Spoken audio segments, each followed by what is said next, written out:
নমস্কার, আপনারা দেখছেন এ মাইন্ড অফ স্টোরি। আপনাদের সঙ্গে আমি পিয়ালি। আজ 12ই জানুয়ারি। আজ এমন একজন মনীষীর জন্মদিন যাকে আমরা প্রত্যেকে চিনি। তিনি আর কেউ নন, তিনি হলেন নরেন্দ্রনাথ দত্ত বা বীরেশ্বর বা বিলে। এই বীরেশ্বর বা বিলে নরেন্দ্রনাথ দত্ত থেকে কিভাবে স্বামী বিবেকানন্দ হয়ে উঠেছিলেন সেই কাহিনী আপনাদের শোনাবো। সেই কাহিনী জানতে হলে পুরো ভিডিওটি না টেনে শেষ পর্যন্ত দেখুন। ভিডিওটি ভালো লাগলে অবশ্যই লাইক, ফলো, শেয়ার এবং সাবস্ক্রাইব করবেন। স্বামী বিবেকানন্দ ছিলেন একজন হিন্দু সন্ন্যাসী, দার্শনিক, লেখক, সঙ্গীতজ্ঞ এবং ঊনবিংশ শতাব্দীর ভারতীয় অতীন্দ্রিয়বাদী রামকৃষ্ণ পরমহংসের প্রধান শিষ্য। 12ই জানুয়ারি 1863 সালে স্বামী বিবেকানন্দ উত্তর কলকাতার এক কায়স্থ দত্ত পরিবারে জন্মগ্রহণ করেন। দত্ত পরিবারের আদি নিবাস ছিল অধুনা ভারতীয় প্রজাতন্ত্রের পশ্চিমবঙ্গ রাজ্যের বর্ধমান জেলার কালনা মহকুমার অন্তর্গত দত্ত ডেরিয়াটোনা বা দত্ত ডেরেটোনা গ্রামে। তার নাম ছিল নরেন্দ্রনাথ দত্ত, ডাকনাম ছিল বীরেশ্বর বা বিলে। তার পিতা বিশ্বনাথ দত্ত কলকাতা উচ্চ আদালতের একজন আইনজীবী ছিলেন। 1871 খ্রিস্টাব্দে নরেন্দ্রনাথ ঈশ্বরচন্দ্র বিদ্যাসাগরের মেট্রোপলিটন ইনস্টিটিউশনে ভর্তি হন। 1877 খ্রিস্টাব্দে তার পরিবার সাময়িকভাবে রায়পুরে স্থানান্তরিত হওয়ার আগে পর্যন্ত তিনি এই বিদ্যালয়ে পড়াশোনা করেছিলেন। 1879 খ্রিস্টাব্দে দত্ত পরিবার আবার কলকাতায় ফিরে আসেন। নরেন্দ্রনাথ প্রেসিডেন্সি কলেজের অধুনা প্রেসিডেন্সি বিশ্ববিদ্যালয় প্রবেশিকা পরীক্ষায় প্রথম বিভাগে উত্তীর্ণ হন। তিনিই ছিলেন সেই বছর উক্ত পরীক্ষায় প্রথম বিভাগে উত্তীর্ণ একমাত্র ছাত্র। জেনারেল অ্যাসেম্বলি জ ইনস্টিটিউশনে অধুনা স্কটিশ চার্চ কলেজ পড়ার সময় নরেন্দ্রনাথ পাশ্চাত্য যুক্তিবিদ্যা, পাশ্চাত্য দর্শন ও ইউরোপীয় ইতিহাস অধ্যয়ন করেছিলেন। 1881 খ্রিস্টাব্দে তিনি চারুকলা পরীক্ষায় উত্তীর্ণ হন। 1884 খ্রিস্টাব্দে স্নাতক ডিগ্রি অর্জন করেন। 1880 খ্রিস্টাব্দে তিনি কেশবচন্দ্র সেনের নববিধানের সদস্য হয়েছিলেন। 1884 খ্রিস্টাব্দে নরেন্দ্রনাথ ফ্রিমাসনারি লজের সদস্য হয়েছিলেন এবং তার 20 বছর বয়সে কেশবচন্দ্র সেন ও দেবেন্দ্রনাথ ঠাকুরের ব্রাহ্ম সমাজেরও সদস্য হন।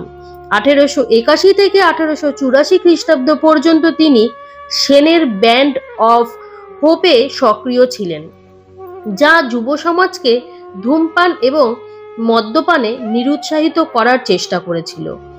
ছেলেবেলা থেকেই আধ্যাত্মিকতার দিকে নরেন্দ্রনাথের আগ্রহ ফুটে ওঠে। এই সময় শিব, রাম, সীতা ও মহাবীর হনুমানের মূর্তির সামনে তিনি প্রায়শই ধ্যানে বসতেন। সাধু সন্ন্যাসীদের প্রতিও তার বিশেষ আগ্রহ ছিল। ছেলেবেলায় বিবেকানন্দ খুবই দুরন্ত ছিলেন। ভারতে বিবেকানন্দকে বীর সন্ন্যাসী নামে অভিহিত করা হয় এবং তার জন্মদিনটি ভারতে জাতীয় যুব দিবস হিসাবে পালিত হয়। 1886 খ্রিস্টাব্দের ডিসেম্বর মাসে নরেন্দ্রনাথের গুরু ভ্রাতা বাবুরামের মা নরেন্দ্রনাথ ও তার অন্যান্য সঙ্গীদের আটপুর গ্রামে আমন্ত্রণ জানান। তারা সেই নিমন্ত্রণ রক্ষা করে হুগলি জেলার আটপুরে যান এবং কিছুদিন সেখানে থাকেন। আটপুরেই বড়দিনের সন্ধ্যায় নরেন্দ্রনাথ ও তার সেই 8 জন সঙ্গী সন্ন্যাস গ্রহণ করেন। শিকাগো যাওয়ার পথে তিনি বিবেকানন্দ ছদ্মনামটি গ্রহণ করেন। পরবর্তীকালে ওই নামটি সর্বাধিক প্রচারিত হয়। 4 জুলাই 1902 খ্রিস্টাব্দে বিবেকানন্দ ভোরে ঘুম থেকে উঠে বেলুর মঠের চ্যাপেলে 3 ঘন্টা ধরে ধ্যান করেন। এরপর তিনি ছাত্রদের শুক্লা যজুর্বেদ শেখান, যা একটি সংস্কৃত ব্যাকরণ এবং যোগ দর্শন। পরে সহকর্মীদের সঙ্গে রামকৃষ্ণ মঠের বৈদিক কলেজে একটি পরিকল্পনার আলোচনা করেন। তিনি ভ্রাতা শিষ্য স্বামী প্রেমানন্দের সঙ্গে হাঁটেন এবং তাকে রামকৃষ্ণ মঠের ভবিষ্যৎ সম্পর্কেও নির্দেশনা দেন। সন্ধে 7টায় বিবেকানন্দ তার ঘরে ফেরেন এবং তাকে বিরক্ত করতে নিষেধ করেন। এর প্রায় 2 ঘন্টা পর রাত 9:10 ধ্যানরত অবস্থায় তিনি মৃত্যুবরণ করেন।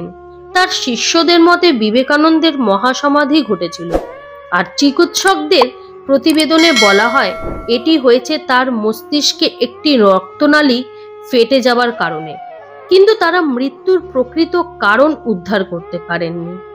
তারা শিষ্যদের মতামত অনুসারে ব্রহ্মরন্ধ্র মস্তিষ্কের চূড়ার রন্ধ্র অবশ্যই ফেটে থাকবে যখন তিনি মহাসমাধি অর্জন করেছিলেন।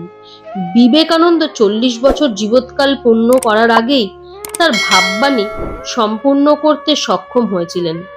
তাকে বেলুড়ে গঙ্গা নদীর তীরে একটি চন্দন অন্ত্যেষ্টিক্রিয়া চিতার উপর দাহ করা হয়, যার বিপরীত পাশে 16 বছর আগে রামকৃষ্ণদেবের মরদেহ দাহ করা হয়েছিল। আজ আপনাদের শোনালাম বীরেশ্বর বা বিলে কিভাবে নরেন্দ্রনাথ দত্ত থেকে স্বামী বিবেকানন্দ হয়ে উঠেছিলেন সেই কাহিনী। ভিডিওটি কেমন লাগলো অবশ্যই তা কমেন্ট বক্সে জানাবেন। পরবর্তীতে আমরা আবার আসব নতুন কিছু নিয়ে। ততক্ষণ পর্যন্ত সুস্থ থাকুন, সঙ্গে থাকুন, দেখতে থাকুন এ মাইন্ড অফ স্টোরি।